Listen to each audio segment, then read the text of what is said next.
Kani hot spring, right? Perlok don pipe na.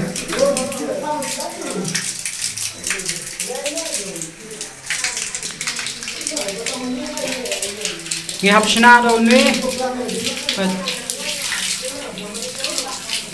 Ngihap sina manyo long mansum. Ngihap le untuk. Nomor berdompat ini ketika hot spring kebalak pau nambah haka rikasi jongi buat kunjung haka India buat kepetehi bergawe rek basusi kalau habang iwan sum sini tang upai tru umdon syu te mangi kibawan sum ngihap le kuntu te komen perlok kulesibun sedang ilawen itu baik sedang ilawen itu kumtu